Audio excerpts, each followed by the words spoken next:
So, what if I told you I found a food that blackworms will go crazy for? You can give them as much as they want and you won't crash your culture. Well, check it out for yourself. Right here, we're seeing some blackworms eating a pile of food, just like any other pellet we would normally throw in. Except there's one exception to this. This is not actually a pellet of food.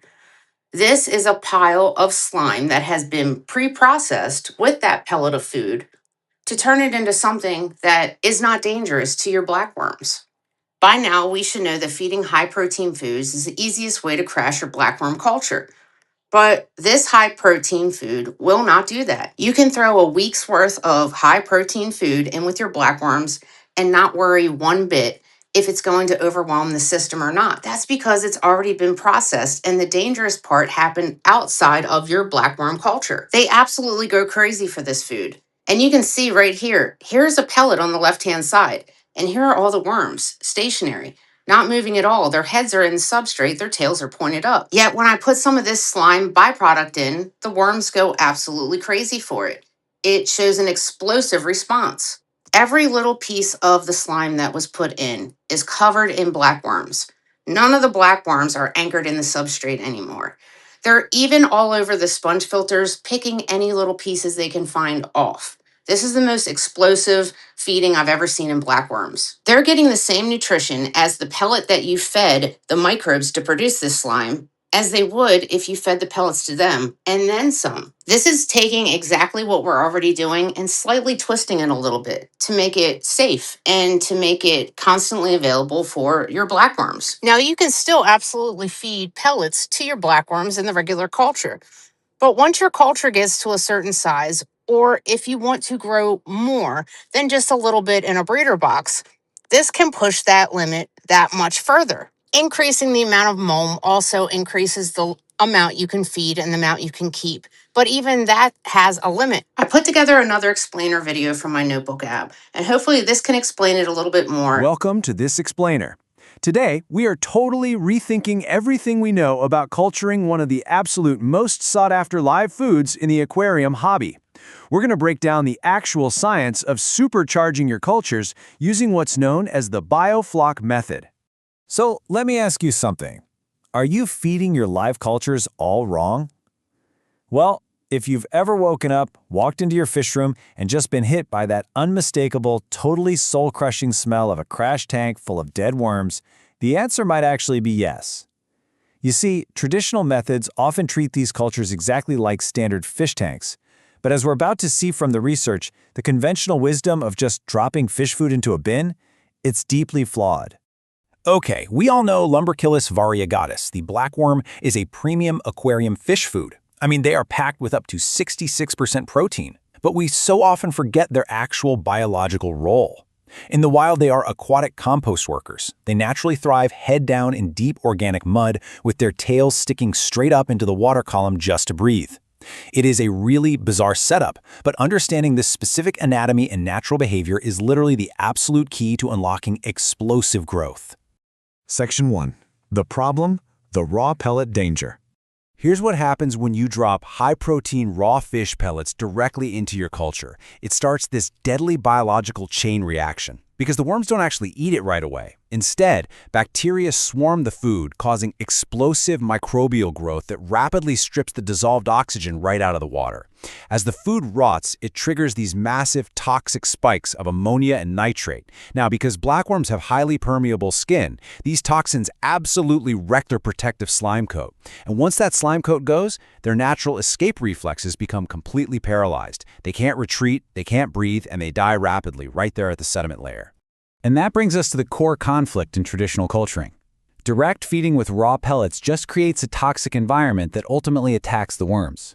What we need to do instead is rely on indirect feeding through a much safer microbial loop. We basically have to stop thinking about feeding the worms directly and start thinking about feeding the microscopic ecosystem that surrounds them. Which leads us right into Section 2, the solution, the biofloc slime preference. So the absolutely crucial thing to grasp here is that blackworms are deposit feeders. They do not want a raw, hard pellet of fish food. What they really want is the biologic processing layer, or the BPL. This is that thick, dark, organic mud you often find at the bottom of a mature tank or a filter. It's a rich, living matrix of biofloc, biofilm, decomposing organic matter, and literally millions of microorganisms.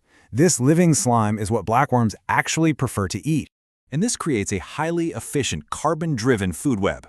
Step 1, the microscopic organisms, your bacteria, protozoa, rotifers, they are the ones that actually consume the raw fish food and dissolved waste. Step 2, as they eat, they multiply, transforming that raw waste into dense microbial biomass and biofloc slime. And finally, step 3, the blackworms consume this microbially processed, highly nutritious biofloc. The takeaway here? You aren't feeding the worms, the microbes are feeding the worms. Just look at the stark difference here under the microscope. On the left, you have unprocessed, loose waste sludge. But it transforms entirely once our aquatic compost workers have done their job, resulting in dense, compact worm feces on the right. The worms are basically stripped all the microbial nutrition right out of the sludge and compacted whatever was left. It's a really perfect visual representation of the biological processing layer in action. Moving on to Section 3, the application, external food processing. Now, this is where the magic happens with the supercharged feeding method. Because we know for a fact that raw pellets cause deadly toxic spikes, we process the high-protein food entirely outside the worm culture. You create your microbial slime, your biofloc, in a totally separate bucket. You let the bacteria break it down, and you let all those toxic ammonia spikes happen safely away from your worms. Once it's completely stabilized into a thick, living mud, you can introduce a massive amount of it. We're talking a whole week's worth of this processed biofloc into the worm culture all at once. And you can do it without any fear of a toxic crash. Finally, Section 4, the payoff, stationary and supercharged. By providing this abundant, externally processed biofloc, you keep the worms completely stationary. Think about a normal tank. If worms are hungry, they roam continuously. And if they're roaming, they're burning up the exact calories you want them to retain for growth. But when you surround them with an endless supply of safe, pre-processed microbial mud, they just bury their heads, stop moving altogether, and eat. Retaining all those calories leads to explosive population growth and incredibly thick, healthy worms. You know, think of it this way. This method acts exactly like gut-loading crickets for reptiles.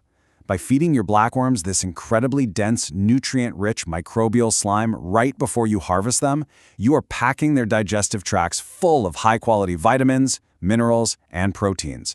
So when you finally feed these supercharged worms to your premium aquarium fish, you are delivering vastly superior nutrition compared to what you'd get from a standard, starved worm. And harvesting them out of this mud cleanly is actually surprisingly easy when you use their own biology against them. Remember how we talked about them needing oxygen? Well, if you temporarily cut the airflow to the culture, the dissolved oxygen drops, and the worms will naturally migrate right up to the water's surface to breathe. Then, you just float a piece of plastic knitting mesh on the surface. To make it totally irresistible, pour a little infusoria or other microorganisms directly onto the mesh to draw them out cleanly. They will swarm it, completely separating themselves from the mud, and you can just lift them right out. It is safe, clean, and incredibly efficient. So, by feeding the ecosystem rather than the animal, how will you supercharge your aquatic life food today? We've seen that ultimate success isn't really about perfectly clean water, it's about cultivating a thriving, microbial food web. When you respect the biological processing layer, you don't just grow worms, you engineer a powerhouse of aquatic nutrition. Thanks for exploring this incredible biofloc method with me in today's explainer.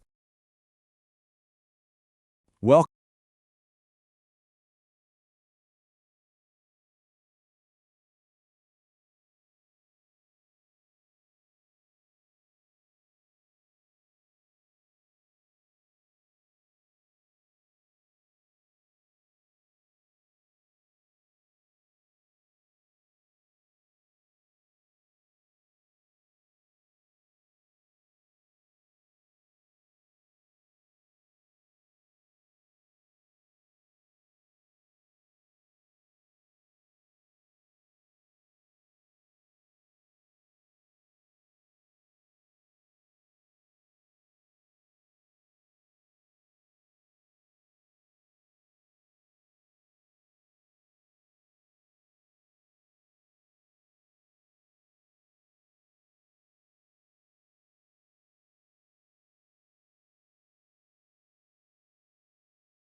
I hope that helped you understand what we're dealing with a little bit better and realize that the microbes are truly the heart and soul of your blackworm culture.